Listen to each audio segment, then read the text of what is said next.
ذہن میں ایک سوال پیدا ہوتا ہے کہ بھئی چلیں ہم نے مسلمان ہونے کی حیثیت سے مردے کو قبر میں دفنا دیا، یا کوئی عیسائی ہے وہ بھی اپنے مردوں کو دفناتے ہیں، یا یہودی ہے وہ بھی اپنے مردوں کو دفناتے ہیں، تو چلیں سوال جواب سمجھ میں آتے ہیں۔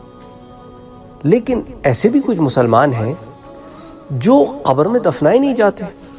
مثال کے طور پہ سیلاب آ گیا، سمندر میں بہہ گئے، مچھلیوں نے کھا لیا، یا اللہ معاف کرے کوئی اور آفت میں گرفتار ہو گئے کہ بدن ہی نہیں بچا، یا پھر کسی جنگل کے بھگیاڑ نے کھا لیا، کسی جنگلی جانور نے کھا لیا، یا ہندو ہو گئے جو اپنی چتا کو جلا دیتے ہیں، یا وہ پرانے مذاہب کے لوگ ہو گئے جنہوں نے ایسی زمینیں کھود رکھی تھیں جن میں بس لاشوں کو جا کے رکھ دیتے تھے، پاٹتے نہیں تھے، اوپر سے لاشیں سڑتی رہتی تھیں، گدھ کھا گئے نہیں تو لاش سڑ رہی ہے، ختم ہو گئی۔ تو بھائی جب قبر ہی نہیں ہے، بندہ جل گیا، اس کی راکھ ہم نے پانی میں بہا دی یا فضا میں بکھیر دی، تو پھر اس کا حساب کتاب کیسے ہوگا؟ سوال آتے ہیں نا۔ یا کوئی غیر مسلم آپ سے سوال کر سکتا ہے کہ آپ کہتے ہیں قبر میں عذاب ہوگا یا سوال ہوں گے یا جنت کی کھڑکی کھولی جائے گی تو بھئی قبر تو ہے ہی نہیں نا اس کی، تو یہ ساری چیزیں اس پر کب اور کہاں اور کیسے ہوں گی؟ تو اس کے لیے اس کا سب سے آسان طریقہ یہ ہے کہ جس قبر کی بات کی جا رہی ہے یہ وہ ظاہری قبر نہیں ہے جو دنیا میں تمہیں ظاہر میں نظر آ رہی ہے۔ اس دنیا سے جانے کے بعد آخرت میں اٹھنے سے پہلے ایک درمیانی حصہ ہے جس کو کہتے ہیں برزخ، عالم برزخ۔ یہ تمام معاملات عالم برزخ کے ہیں۔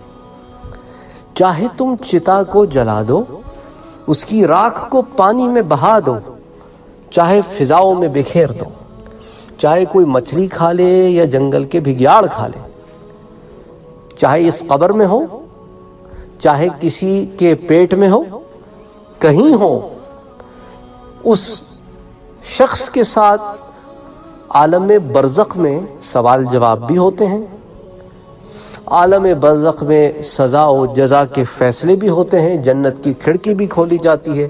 اب مثال کے طور پر کچھ لوگ شہید ہو جاتے ہیں اور ان کی قبر ایکسپوز ہو جاتی ہے تو وہ قبر میں سے اسی طرح نکلتے ہیں جیسے کہ تازہ آدمی ہے۔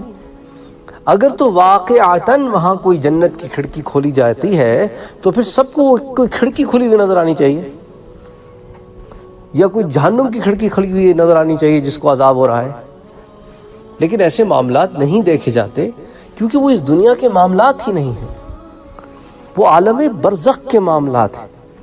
ہم ہر چیز ظاہر میں دیکھنے والے، ہم کو ہر چیز عین الیقین میں چاہیے کہ آنکھوں دیکھا ہی یقین کریں گے، اس لیے وہ یہ دھوکے میں پڑ جاتے ہیں کہ بھائی ہم نے تو انہیں دفنایا ہی نہیں تو ہمارے مردے تو بچ گئے۔ اسی زمین میں وہ جو ایک روایت آپ سے میں نے ذکر کی تھی جو درجہ صحیح کی روایت ہے، اس آدمی کی جو بہت گناہگار تھا اور اس کو ڈر تھا کہ اس کی گناہوں کی وجہ سے اسے سخت عذاب ہوگا، تو اس نے اپنے بچوں سے اپنی دانست میں جاہلانہ، حضور صلی اللہ علیہ وسلم کی بعثت سے قبل کی بات ہے، تو حضور نے یہ حدیث بیان فرمائی کہ وہ آدمی نے اللہ تعالیٰ سے مغفرت بھی مانگی لیکن ساتھ ڈرتا بھی تھا کہ میرے ساتھ ہوگا کیا پتہ نہیں، تو اپنے بچوں سے کہا کہ دیکھو جب میں مر جاؤں تو میرے بدن کو جلا دینا اور اس کی راکھ کو آدھے کو تو پانی میں بہا دینا اور آدھے کو دنیا میں بکھیر دینا۔ جب اس کے بچوں نے ایسا کیا بات ختم ہو گئی، تو اللہ تعالیٰ نے زمین کو اور پانی کو حکم دیا کہ اس کی راکھ کو جمع کریں۔ اس کی راکھ کو جمع کیا گیا اور اسے پھر بدن میں تشکیل دیا گیا، اس لیے نہیں بس اس لیے تاکہ ایک پوائنٹ اللہ تعالیٰ پروف کرنا چاہتے تھے اس شخص کو، اور آنے والی امت یعنی امت محمدی ان کے لیے بھی ایک مثال قائم کرنا چاہتے تھے۔ اس سے پوچھا کہ شخص تو نے ایسا کیوں کیا؟ اس نے کہا اے میرے رب، تیری خشیت کی وجہ سے مجھے ڈر ہوا کہ اگر میرا بدن بچ گیا تو اس کو ایسا عذاب ہوگا کہ لا يعذب احدا، کسی کو ایسا عذاب نہ ہوا ہوگا کیونکہ میرے گناہ بہت زیادہ ہیں۔ تو میں نے سوچا اگر میں بدن ہی ختم کر دوں تو پھر عذاب نہیں ہوگا۔ وہ اس کی خام خیالی تھی، وہ اس کی بے وقوفی تھی، وہ یہی سمجھ رہا تھا کہ شاید ظاہری طور پر یہ معاملات ہوتے ہیں۔ تو اللہ تعالیٰ نے اس کو کہا کہ ہم تیری خشیت کی خاطر تجھے معاف کرتے ہیں. یہ نہیں کہ ہم اس پر قادر نہیں ہیں کہ تو راکھ بن کے بکھر گیا تو عذاب نہ دیں.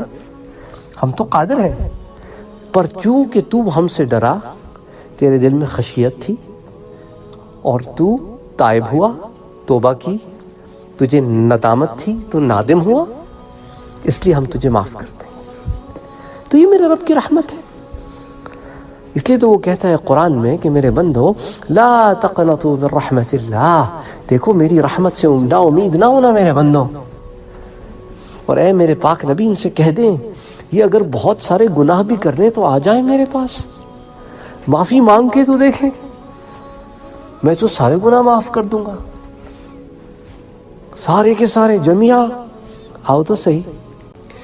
ایک اور بہت انٹرسٹنگ کوسچن آیا ہے، ایک بھائی نے پوچھا ہے کہ یہ جو قبر کے سوالات ہیں کیا ان کا آغاز امت محمدی سے ہوا کہ کافر سے 3 اور مسلم سے 4، یا پچھلی امتوں میں بھی سوال جواب ہوا کرتے تھے؟ بڑا انٹرسٹنگ کوسچن ہے. اس میں علماء کی مختلف رائے ہیں، تو اس کے اوپر علماء کا کوئی حتمی فیصلہ نہیں ہے. اس ضمن میں ایک رائے جو آتی ہے وہ میں آپ کے سامنے پہلے رکھتا ہوں. وہ رائے یہ ہے کہ جو سوال جواب کا معاملہ ہے یہ صرف اسی امت کا خاصہ ہے. پچھلی امتوں کے ساتھ سوال جواب نہیں ہوتے تھے. ان کے پاس اللہ کے نبی آتے تھے، اللہ کے رسول آتے تھے، انہیں دین حق کی طرف بلاتے تھے. جو بات مان لیتے تھے ان کا بیڑا پار ہو جاتا تھا، اور جو نہیں مانتے تھے ان پہ عذاب آتا تھا اور وہ ختم ہو جاتے تھے. تو سوال جواب کا معاملہ ہی نہیں تھا، یا تم اس پار ہو یا تم اس پار ہو. تو وہ یہ کہتے ہیں کہ ان کے ساتھ یہ معاملہ ہوتا تھا. یہ رائے الحکیم الترمذی کی ہے. یہ امام ترمذی سے الگ ہے. الحکیم الترمذی یہ بڑی مشہور کتاب ہے، نوادر الاصول. یہ انہوں نے یہ کتاب لکھی.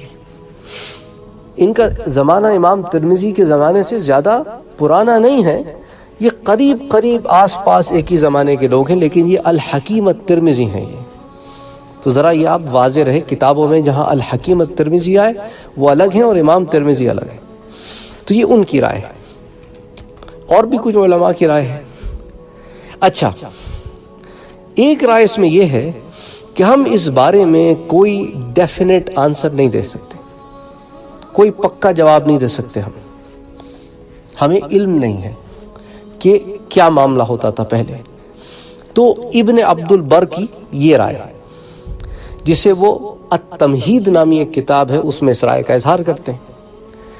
اچھا، ایک تیسری رائے ہے جو امام نووی کی رائے ہے.